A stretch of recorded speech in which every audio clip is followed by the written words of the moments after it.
그 그물이 153마리 고기가 가득 찼더라. 그들을 불러오십니다. 그랬더니 예수님께서 그들을 불러오시면서 뭐라 그래요? 이 12절 예수께서 이르시되 와서 조반을 먹으라.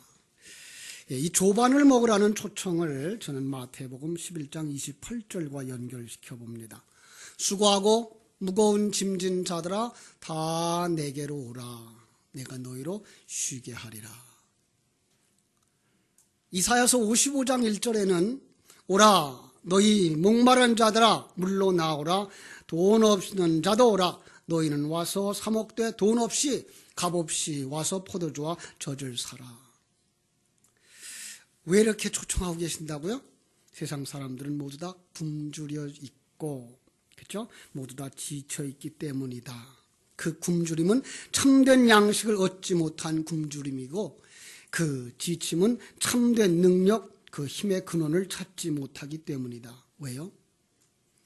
세상은 아담의 타락과 함께 하나님으로부터 저주를 받았고 뱀에게 먹힘을 당했기 때문에 그 뱀 사단은 세상 주관자가 되었고 세상의 것 헛것 공갈빵으로 사람들을 미혹하고 있는 겁니다. 그래서 사람들은 그 세상 논리가 옳은 줄 알고 거기 빠져들어갑니다. 사람은 예수 그리스도의 진리에 눈뜨기 전에 그것이 진리인 줄 알고 그것을 추구하고 착각 속에서 살아갑니다. 이 땅의 영광을 얻는 것이 성공인 양 속으면서 살고 있습니다. 여러분, 하나님이 저주한 이 세상, 그 속에는 저주 아닌 것이 없습니다. 성경은 그것을 땅의 소산물이라고 말하고 있고 더러운 옷이라고 말하고 있고 배설물이라고 말하며 그 속에 살고 있는 모든 이들까지 다 똑같은 존재라고 말하고 있습니다. 오늘 말씀은 그걸 통해서 굶주린 자고 지친 자들이라. 그런데 그 속에 살고 있는 자들은 스스로 어떻게 생각한다고요? 요한계시록 3장 17절 말씀처럼 난 부자야.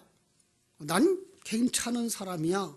난 부족한 것이 없어. 난 배부르게 먹었고 양식이 아닌 것을 씹는 자로 살고 있는 것입니다. 성경은 그들이 참 지옥 백성이라고 말하면서 벌거벗은 자, 눈먼 자, 가련한 자라고 지적하고 있는 것을 그들은 듣지 못합니다. 오늘 본문은 그것을 밤새 수고하였으나 잡은 것이 없는 물이라고 표현하고 있는 것입니다. 거기에 제자들과 베드로의 모습을 보여주고 있습니다. 성경은 그 바다를 디베리아 바다라고 말합니다. 디베리아 바다는 티베리우스를 상징하는 바다입니다. 그를 기념해서 이름 붙여준 바다. 세상이라고도 말하고 애굽이라고도 말하고 갈대아 우르라고도 말하고 바벨론이라고도 말할 수 있는 현장이 바로 디베리아 바닷가입니다. 하나님은 자기 백성을 거기서 불러내어 하나님의 나라로 데려가는 겁니다. 창세기 12장 1절로 2절에서 아브라함을 부르신 것처럼 바로 네 본토 친척 아비집을 떠나라고, 네가 삶의 터전이라고 생각했던 거기를 떠나라고 구원의 시작을 요구하십니다. 세상으로부터 떠나는 것, 갈대아 우르 애굽이라고 하는 것, 세상적인 관점에서 떠나는 것, 이것이 바로 구원의 시작입니다. 예, 그러면 이제부터는 하나님의 관점으로 시작하는 삶, 신앙여정의 시작입니다. 그런데 하나님이 그렇게 부르고 성령과 진리로 뚫고 들어와도 그들은 떠나지 아니하려고 하는 것. 왜요? 자기가 살고 있던 환경, 경험되어진 지식이 너무나 편안하기 때문입니다. 거기서 떠나는 것이 두렵기 때문에 그렇습니다. 그래서 하나님이 특단의 조치를 취하는데 그것이 바로 애굽에서 이스라엘 백성들이 경험했던 10가지 재앙입니다. 하나님은 우리로 하여금 이 세상적인 관점에서 떠나 하나님의 관점으로 가게 하고 갈대아 우르를 떠나서 하나님 약속한 가나안 땅에 들어가고 애굽에서 떠나서 가나안으로 들어가게 하기 위하여 하나님은 10가지 재앙을 자기 백성들의 환경 속에 쏟아붓습니다. 그러면은 성도들은 그 속에서 점점 눈이 밝아지고 자기가 살고 있는 곳을 파악하게 되죠. 자기가 살고 있는 곳이 탕자의 비유에서 본 것처럼 바로 돼지우리간인 것을 깨닫게 되는 것입니다. 그죠? 자, 그러면 탕자는 그 돼지우리간에서 어디를 바라봅니까? 자기가 돌아가야 할 본향을 봅니다. 하나님의 언약한 땅, 천국임을 깨닫고 아버지의 품을 그리워하면서 아버지 하나님 보여주신 길로 한 걸음 한 걸음 성령에 이끌려 가게 됩니다. 그것을 하나님의 인도하심이라 말합니다. 전도서에 보면은 전도서 7장 13절로 14절에서 형통의 기쁨과 곤고함의 슬픔으로 우리를 인도하신다 그럽니다. 성도 하나님이 인도하는 그 길 속에 뭐가 있다고요? 형통도 있고 곤고함도 있다고요. 예. 그 속에서 우리의 눈을 열면 무엇이 보여요? 하나님의 뜻이 보이고 하나님의 나라가 보입니다. 그 속에서 우리는 깨닫습니다. 하나님이 우리의 주관자 되신다는 사실, 하나님이 성도의 삶에 역사하고 계신다는 사실, 하나님이 성도의 삶에 간섭하고 계신다는 사실 믿습니까? 이걸 깨달아 아는 사람들이 복 있는 사람들입니다. 여러분, 하나님의 간섭하심, 고통이든 기쁨이든 그 모두가 다 은혜인 것을 믿습니까? 우린 하나님의 간섭, 하나님의 관심조차 받을 수 없는 먼지 같은 존재, 죄인들이었습니다. 수많은 바닷가의 모래알 같은 존재들이었습니다. 그런데 하나님의 선택을 입어 사람들의 손에 이끌려 공사장으로 왔고 그 모래 위에 시멘트가 부어지고 그리고 물이 부어지고 자갈이 부어지고 철근이 세워지고 그리고 틀이 잡혀지고 그 위에 부어지자 성전의 기둥도 되어졌고 성전을 세워나가는 벽돌들도 되어졌습니다. 그것을 사무엘상 2장 6절로 7절에 보면 죽이기도 하시고 살리기도 하신다는 것으로 표현하고 있습니다. 여호와는 죽이기도 하고 살리기도 하시며 음부에 내리기도 하시고 올리기도 하시는도다. 그리고 7절 여호와는 가난하게도 하고 부하게도 하시고 낮추기도 하시고 높이기도 하신다라고 말씀합니다. 믿습니까? 예, 여러분들을 만들어가는 그 과정 속에서 하나님은 여러분을 기쁘게도 하고 슬프게도 하고 낮은 자리에 처하게도 하고 높은 자리에 처하게도 하는 그 가운데서 하나님은 하나님의 선지자를 통해서 하나님의 뜻을 선포하고 그들을 먹이시고 이끌어 가시는 것입니다. 그 속에 오늘 또 우린 본문 말씀을 통해 하나님의 뜻을 깨닫습니다. 여러분 다시 한번 생각해 보십시다. 예수님은 왜 오셨습니까? 여러분들에게 잘 먹고 잘 살게 해주기 위해서 오셨습니까? 사람들이 오해를 하고 삽니다. 아니요. 마태복음 1장 21절에서는 뭐라고 말합니까? 자기 백성을 자기 죄에서 구원하기 위해서 오셨다. 조금 어려운 말로 말하면 창세전 언약을 성취하기 위해서 오셨다라고 말씀합니다. 제가 베드로전서 1장 18절로 21절을 읽어드리겠습니다.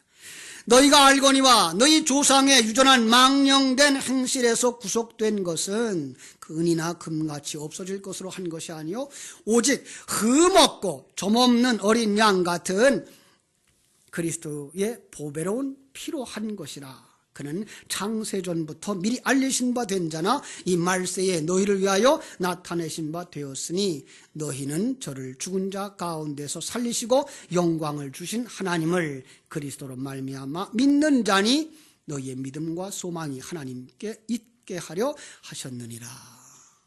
그렇습니다. 여기 여러 가지 단어들이 나옵니다. 그렇죠? 여러분을 구원하신 것, 그것은 예수 그리스도의 어린 양 예수 그리스도의 피로 되었다. 언제 되었다? 창세전부터 계획이랍니다. 예수님은 십자가에서 죽고 살아나고 하신 사건이 창세전 시간과 공간 밖의 세계 속에서의 일이라고 말하는 것입니다. 이미 완성되어졌습니다. 그런데 시간적으로 이 땅에 예수님은 언제 오셨습니까? 지금으로부터 2000년 전에 오셔서 우리에게 그걸 사실적으로 보여주고 가신 것입니다. 예수님의 죽으심과 그리고 부활하심을 우리에게 다 보여주셨습니다. 자, 잘 보세요. 오늘 본문의 사건은 언제 일어난 사건입니까? 예수님이 십자가에서 죽기 이전입니까? 아닙니다. 예수님이 십자가에서 죽으시고 부활하신 후의 사건입니다. 그러면은 예수님은 어디에서 부활하셨습니까? 시간과 공간을 초월한 영의 세계에서 부활하셨습니다. 자, 조금 어려운 얘기입니다만은 부활하신 예수님은 시간과 공간의 세계에 속한 분이 아닙니다. 그분은 영적인 세계에 속하신 분입니다. 부활하신 그리스도는 영의 세계에 속한 분입니다. 지난번 사도신경 강해에서 예수님이 육체로는 죽임을 당하시고 영으로는 살리심을 받으셨으니를 설명하면서 육체로는 이라는 말은 시간과 공간의 세계에서는 이라는 말로 바꿨습니다. 그래서 시간과 공간이 있는 우리가 살아가는 이 세상 속에서 그분은 돌아가신 분입니다. 그런데 영으로는 무슨 말이라고요? 영적 세계에서는 살아나신 분이다 라고 말씀을 드렸습니다. 자, 우리는 세상적 관념 속에서 영이라고 하는 것, 영적인 세계, 영이 되신 그리스도라고 말하면 몸이 없는 어떤 유령 이렇게 생각을 합니다. 성경은 그게 아니다라고 말합니다. 여기서 우리는 생각을 바꾸셔야 됩니다. 영의 세계의 존재는 시간과 공간의 제한을 받지 않는 분입니다. 그래서 예수님이 이 땅에서 육신을 입고 살 때에는 유대 땅 이스라엘에만 살 수밖에 없었습니다. 그런데 지금은 예수님 어디 계십니까? 여기 계시고, 포리교회도 계시고, 다른 교회도 계시고, 한국에만 계시는 게 아니라 중국에도 계시고, 미국에도 계시고, 그죠? 부활하신 영이라는 말은 몸이 없는 유령이라는 말이 아니고 역사와 시간, 그 시간과 공간에 속한 몸이 반대편 개념의 영적 세계의 몸을 말하는 것입니다. 그래서 성도들에게 영이 있다라고도 말하는 겁니다. 보세요. 역사 속에 있는 몸은 시간과 공간의 제약을 받아요. 육신을 입고 세상에 태어난 예수님도 시간과 공간의 제약을 받았어요. 그런데 그 몸이 십자가에서 죽으시고 그가 부활을 하셨습니다. 베드로전서 3장 18절에서 육체로는 죽임을 당하시고 영으로는 살리심을 받으셨다고 한 말입니다. 그러므로 부활하신 예수 그리스도는 시간과 공간의 제약을 받지 않는 몸을 입으신 겁니다. 믿습니까? 그래서 예수님이 제자들이 문을 다 닫아놓은 그 상태에서 방에 들어오십니다. 아니 거기서 음식을 같이 잡수십니다. 그러더니 한순간에 보이지 않습니다. 시간과 공간의 제약을 받지 않는 그 몸, 그것이 바로 우리가 장차 입을 몸입니다. 그렇습니다. 그러니까 본문으로 다시 돌아오면 예수님이 요한복음 21장에 나타나신 것은 어떤 몸을 가지고 오신 거예요? 부활의 몸을 가지고 오신. 그럼 거기서부터 말씀하고 있는 내용은 뭐예요? 그것은 바로 영의 일이라는 것입니다. 제자들이 지금 고기를 잡아요. 역사와 시간 속에서 일어난 사건입니다. 그런데 예수님은 그 물고기를 시청각 교재로 사용하면서 제자들에게 무언가 설명하고 있습니다. 오늘 우리 유튜브에서 이 설교를 했어요. 내가 너희로 사람을 낚는 어부가 되게 하리라. 마태복음 4장 19절에서 예수님께서 베드로를 처음 부르실 때에 하신 말씀이에요. 그는 어부였죠. 그래서 그에게 고기 잡는 데 익숙해요. 고기 잡는 그것을 그대로 가지고 나는 이제 너로 하여금 사람을 낚는 어부가 되게 할 거야 라고 가르쳐 주셨는데 그 일에 완성하는 부분이 바로 여기에 들어가 있는 것입니다. 예수님이 그 당시에 그 사건 후에는 그가 고기를 잡았어요. 그런데 그때 그물도 찢어지고 고기도 다 나가버렸어요. 여기서는 그물도 찢어지지 아니하고 물고기가 153마리나 잡혔어요.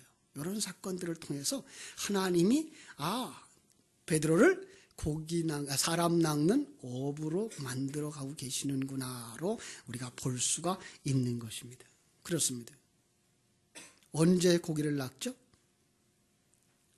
언제 사람을 낚죠? 고기는 여기서 낚았고 성령이 오셔서 성령 충만한 후에 베드로가 나가서 안전뱅이를 일으키니까 그게 뭐예요? 사람을 낚는 모습입니다. 앉은 뱅이, 땅에 속한 자를 거기서부터 건져내어 하나님의 백성으로 일으키는 작업, 그것이 바로 베드로의 사람 낚는 모습이었던 것입니다. 그렇게 볼 때에 물고기 잡는 일을 여기서 설명하고 있는 거 아니에요. 아니, 세상 일을 하고 있는 그 일의 성취를 얘기하고 있는 것 아니에요. 물고기를 상징한 하나님의 백성을 낚는 것, 성도를 구원하고 복음 전파, 전도를 설명해 주고 있는 것입니다. 그동안 예수님을 따라다니던 제자들, 병 고치는 것 봤고 귀신 쫓는 것 봤고 오병이어 그리고 물이 걷는 것 보고 그들은 마음에 큰 위로를 받고 용기를 가졌습니다. 야, 예수님이 메시아가 틀림없어. 분명히 다윗 왕국을 재건해 주실 메시아가 될 거야. 이 땅에서 우리에게 출세시켜 줄 거야. 이 땅에서 우리를 잘 살고 해 주실 거야 라는 이 세상적 관점을 그대로 가지고 있었던 것입니다.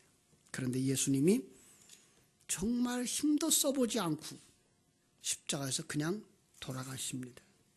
베드로 그리고 제자들 당황했죠. 실망했죠. 우리에게 도움을 주지 않고 갔다고. 그래서 베드로도 가는 겁니다. 어디로? 세상으로. 세상을 상징하는 티베리아 바닷가로 갔습니다. 그러나 하나님이 택한 백성은 놓아두신다, 안 놓아두신다? 안 놓아두십니다.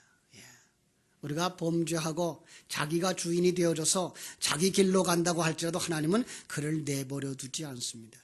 그가 경험하는 모든 상황 속에서 자신이 왕 되신 사실과 자신이 자기를 구원하는 사실을 깨달아 알게 하시는 겁니다. 그 여러 가지 사건들의 얘기가 성경 창세기부터 요한계시록까지 들어가 있는 겁니다. 그것이 바로 여러분 각 사람이 겪는 각양의 환경들 속에, 각양 다른 사건 속에, 각양 다른 생각 속에서 하나님이 지금도 일하고 있는 모습을 보여주기 위해서 성경을 이렇게 여러 가지로 우리에게 기록해주고 있는 겁니다.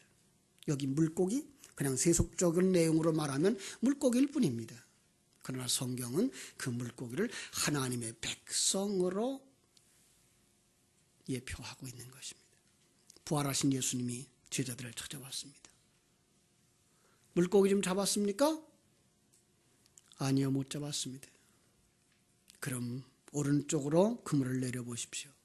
순종해서 그물을 오른쪽에 내립니다. 성경 속의 왼쪽은 비진리, 오른쪽은 진리입니다.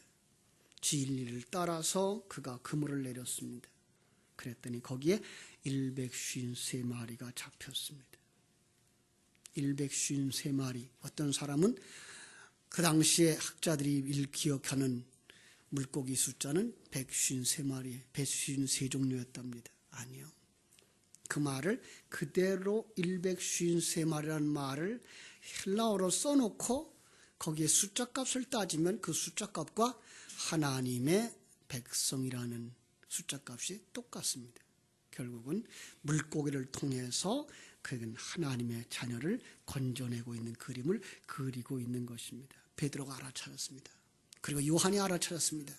요한이 얘기합니다. 주님이시다. 그랬더니 베드로가 벗고 있던 옷을, 겉옷을 입고 물로 뛰어내립니다. 조금 이상하잖아요, 그죠? 여러분, 물로 뛰어내리려면 옷을 벗고 뛰어내려야지 왜 옷을 입어요? 주님께 오려고 그러면 겉옷을 입어야 됩니다. 여기 성경 속의 겉옷입니다. 이 겉옷은 진리입니다.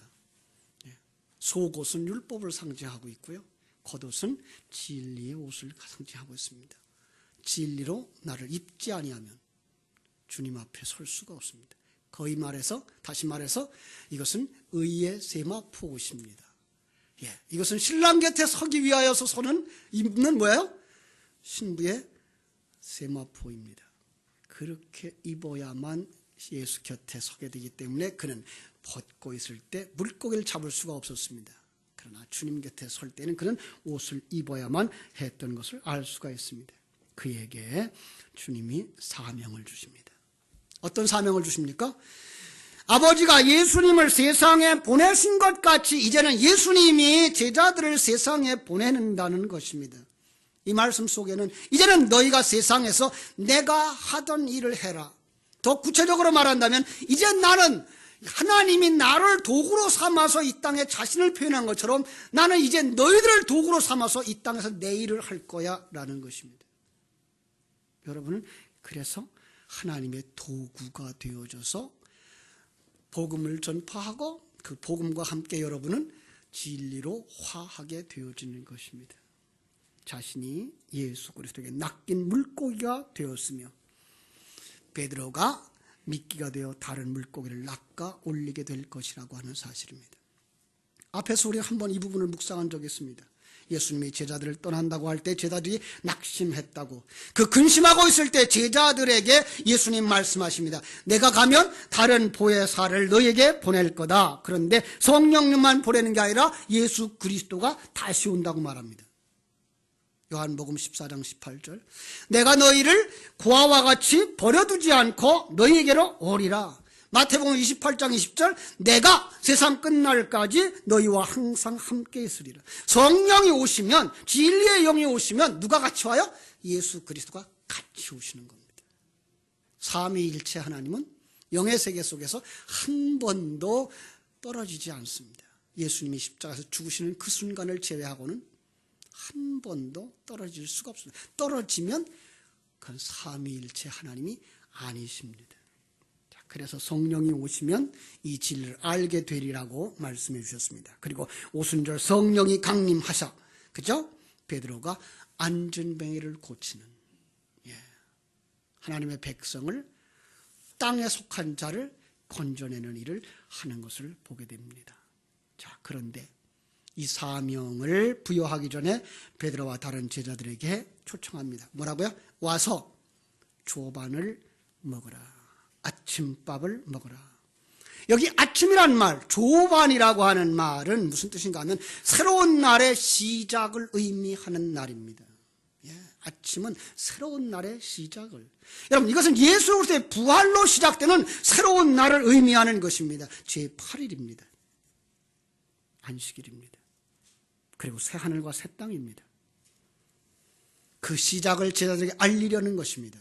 예수님이 가지고 온 은혜의 나라, 그 은혜의 나라의 시작. 이 은혜의 나라의 시작에 뭘 먹어야 된다고요? 양식을 먹어야 된다고요. 이제부터 새로운 삶을 살아야 하기 때문에, 이제부터 영적인 전쟁을 해야 하기 때문에 새 양식을 먹어야 합니다. 에베소 6장 17절에서는 성령의 검 곧 하나님의 말씀을 가지라고. 그러니까 그것이 뭐예요? 영적 싸움을 위하여 가져야 되는 하나님의 말씀이라고 하는 것입니다. 진리의 무기라고 하는 것입니다. 그것을 먹어야 세상과 싸울 수 있고 사단과 싸울 수 있고 여러분 속에 있는 옛사람과 싸우고 이길 수가 있는 것입니다. 성령의 말씀, 예수 그리스도의 말씀을 가져야 하나님의 생명을 가진 자로서 신령한 눈이 열린 자가 되어지고, 그리고 신령한 눈이 열린 자로서 모든 만물들을, 그리고 글자로 쓰여진 성경들을 진리로, 새 언약으로 풀어낼 수가 있게 되기 때문입니다. 이 양식을 우리에게 주시려고 오늘 우리를 초청하십니다. 와서 조반을 먹으라. 참 우리 조상들에게 감사할 일이 하나가 있는데, 그게 바로 하나님께 우리 조상들이 우리에게 새벽 예배를 만들어주고 간 거죠. 매일 새벽마다 나오셔서 조반을 드시고 가는 여러분 되시기를 주님의 이름으로 축원합니다. 자, 그런데 그때에 예수님께서 베드로에게 묻습니다. 내가 나를 사랑하느냐? 여기서 그냥 우리가 가지고 있는 이 감정적인 사랑을 말하는 것 아닙니다. 그것은 바로 하나님의 뜻, 하나님의 계획을 아느냐라고 묻는 것입니다. 그래서 베드로가 그때 뭐라고 말해요? 내가 주님을 사랑하는 줄, 다시 말해서 내가 하나님의 뜻을 아는 줄을 주님께서 아십니다라고 고백을 하게 되는 것입니다. 왜요? 진리를 가진 자만이 진리와 통하게 되어 있기 때문에 그렇습니다. 그 진리를 가진 자 베드로에게 명령을 합니다. 내 양을 먹이라. 양을 어떻게 먹이렵니까? 가지고 있는 양식이 있어야 양을 먹을 거 아닙니까? 여러분들이 그 아침을 드셔서 여러분 속에 그 양식이 든든할 때에 여러분 품속에 있는 아기에게 젖을 먹일 수 있듯이 그들에게 양식을 줄 수가 있는 것입니다. 내 양을 치라. 내 양을 치는 것은 이것은 작은 규모가 아닙니다. 그래서 그 일은 바로 계획서가 필요하고 청사진이 필요합니다. 왜 그러냐면 여호와의 성전을 건축해야 되기 때문에 그렇습니다. 하나님의 말씀을 통해서 양식을 삼고 하나님의 계획과 하나님의 뜻을 아는 자만이 뭐 할 수 있다? 양을 칠 수 있고 양을 먹일 수가 있습니다. 오늘 오후에는 우리 교사 헌신 예배를 준비하는데 우리 교사들 또 우리가 늘 구역에서 말씀 증거하는 구역장님들 그리고 한 교회의 영적인 지도자들로 세워진 우리 장로님들 매일마다 조반 드시는 일을 잊지 마시기를 주님의 이름으로 부탁을 드립니다.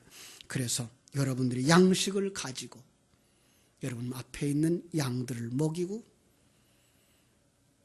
하나님의 성전을 위한 청사진을 가지고 하나하나 이루어 여러분이 성전이 되어지고 우리 함께 성전이 되어지도록 한 걸음 한 걸음 주님께 나아갈 때 주께서 착하고 충성된 종이라고 칭찬해 주실 줄로 믿습니다.